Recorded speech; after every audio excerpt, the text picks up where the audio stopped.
बढ़िया सीडी। नमस्ते दोस्तों, आज हम लोग फिजिक्स का एक टॉपिक के बारे में डिस्कस करेंगे जिसका नाम है फोर्स।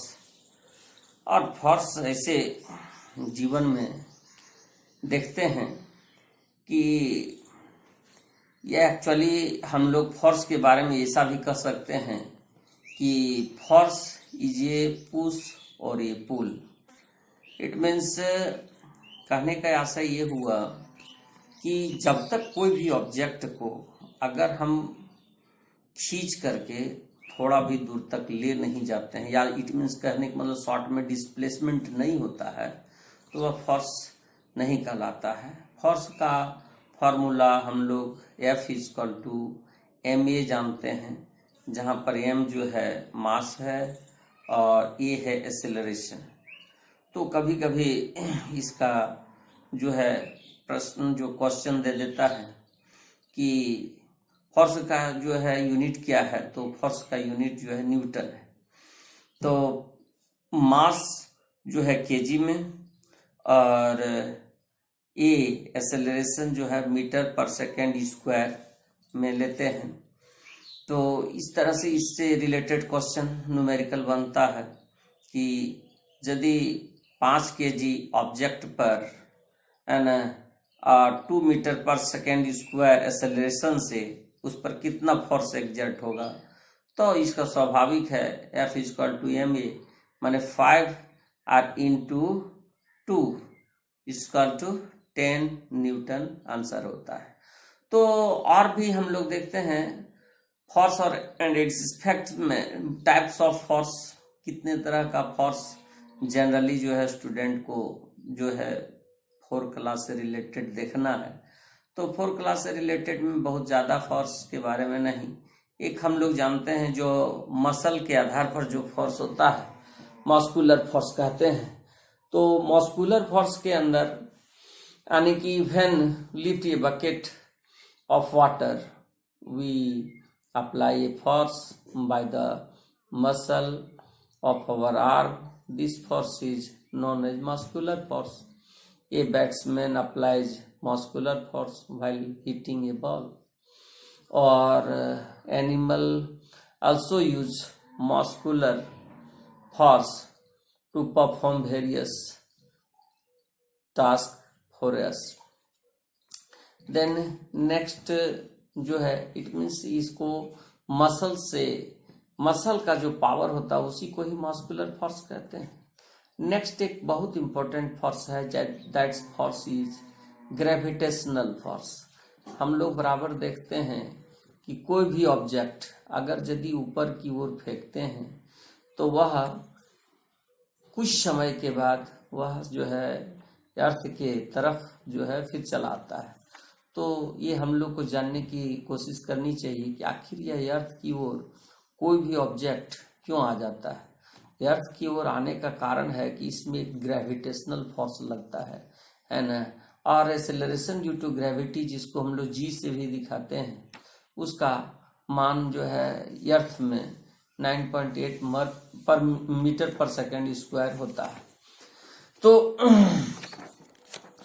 इस तरह से gravitational force, if A ball is dropped from some height, it falls down.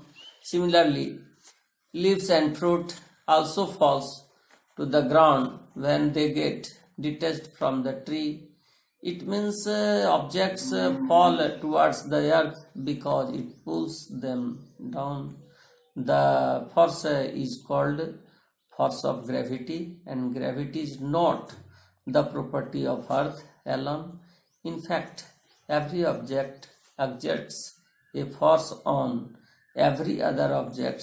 This force is known as gravitational force.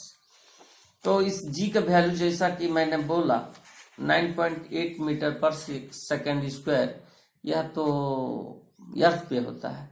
लेकिन अगर यदि मून पर यदि कहा जाए तो g का वैल्यू अर्थ के g के वैल्यू के जो है बटा 6 हो जाता है। इट मीन्स जो है g/6 वैल्यू रहता है। तो अगर उसका वैल्यू निकालना चाहेंगे तो हम लोग 9.8/6 मीटर पर सेकेंड स्क्वायर होगा, जो मून का ग्रेविटेशनल फोर्स होगा।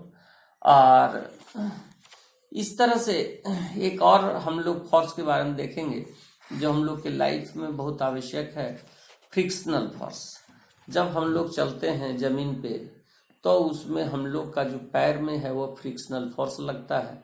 तो उबड़ खाबड़ यानी रफ एरिया में जब भी चलते हैं तो हम लोग को चलने में सहूलियत होता है, लेकिन चिकने सतह पर चलने में सहूलियत इसलिए नहीं होता है क्योंकि उसमें फ्रिक्शनल फोर्स जो है वह नहीं लग पाता है। इट मीन्स आप कह सकते हैं कि gently roll a ball along the ground, it stops after moving some distance. Why does the ball stop? It stops because a force acts between the ball and the ground. This force is called frictional force. Force of friction depends on the nature of surface in contact. The force of friction is greater if the surface in contact are rough. So frictional force is required for various types of कभी कभी हम लोग देखते हैं कि कुछ जगह पर फ्रिक्शनल फोर्स को हम लोग कम भी करते हैं, जैसे मशीन वगैरह का जो ये होता है उसमें हम लोग ग्रीस या मोबिल लुब्रिकेंट लगा देते हैं। तो लुब्रिकेंट लगाते हैं इसलिए क्योंकि उसका जो औजार है वह औजार ज़्यादा घिसे नहीं, फ्रिक्शन को कम करने के लिए। और तो इस तरह से फ्रिक्शनल फोर्स का हर जगह यह जो है अपोजिंग फोर्स ही माना जाए कि जिधर हम लोग चलते हैं उसके अपोजिट में ही यह जो है फ्रिक्शनल फोर्स लगता है। नेक्स्ट थर्ड है हम लोग का मैग्नेटिक फोर्स। मैग्नेटिक फोर्स जो है, तो इस तरह हम लोग मैग्नेटिक फोर्स के बारे में देखते हैं कि मैग्नेटिक मटेरियल एक होता है जिसमें आयरन है, कॉपर है, आयरन, कोबाल्ट और निकेल, 3 तरह का होता है जो मैग्नेटिक मटेरियल है। और मैग्नेटिक मटेरियल एक फोर्स एग्जर्ट करता है, उसी को हम लोग मैग्नेटिक फोर्स कहते हैं। It means the force with which the magnet attracts certain materials such as iron, cobalt and nickel is called magnetic force. Other force are electrostatic force. Some objects can produce electric force which can act upon other bodies and move them.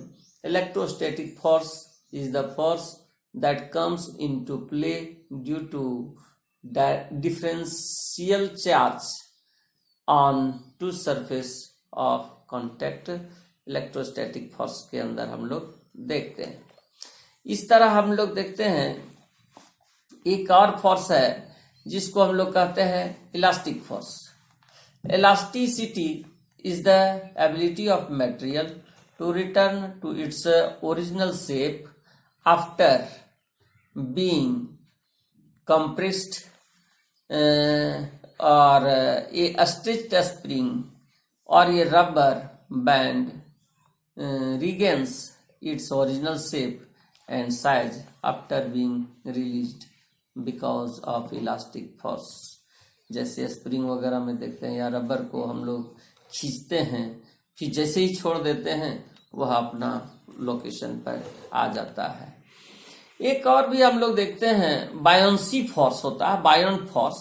बायोन force actually होता है क्या, ये पानी वगैरह में जो हम लोग कोई भी चीज जो है डुबाते हैं तो वह जो है उसके ऊपर एक फोर्स एक्सर्ट करता है, उसको हम लोग बायोन फोर्स कहते हैं। तो buoyant force is an upward force that is produced by surrounding gas or liquid on the object, enabling the object to float or rise up. The best example of buoyant force is boats and ships sailing in the sea. तो इस तरह से हम लोग buoyant force भी देख लिए। Next हम लोग जो देखते हैं हम लोग को जो 4 क्लास में है इतना ही तरह का फोर्स, और भी इसमें एक्टिविटी बहुत तरह का है कि कभी कभी हम लोग जो है कागज का टुकड़ा को फाड़ फाड़ करके छोटा छोटा रख लेते हैं और कंघी को पूरा जो है कॉम्बिंग करने के बाद अगर उसमें सटाते हैं तो देखते हैं कि वह जो है सटने लगता है। ये actually electrostatic force of attraction के ही चलते होता है। तो इसका क्वेश्चन कभी देता है कि when we lift a heavy stone we apply खाली जगह फोर्स। तो जब हैवी स्टोन को उठा रहे हैं तो चूंकि इसमें मस्कुलर फोर्स लगता है। When a ball is thrown upward it comes down due to gravitational force. तो नेक्स्ट है, कभी इस तरह हम पूछ सकते हैं कि if the surface in contact are rough then the force of friction is, क्या होगा, लार्ज होगा क्या स्मॉल होगा? रफ जहां पर है इसका मतलब लार्ज होगा। यदि यही क्वेश्चन अगर पूछ देता है कि if the surface is contact are smooth then the force of friction is small. तो the force exerted by a plastic scale when rubbed with dry hair is known as, तब इसमें कौन अभी जस्ट बताए हैं उसका एग्जाम्पल, यह electrostatic force होगा। इस तरह से हमारा जो है 4 तक के चैप्टर में बस इतना ही पढ़ना है इसमें। Thank you. मेरे वीडियो को ज़्यादा से ज़्यादा लाइक करें, शेयर करें और सब्सक्राइब करें। इसके साथ कमेंट जरूर करें कि इसमें कोई क्या दिक्कत है। Thank you.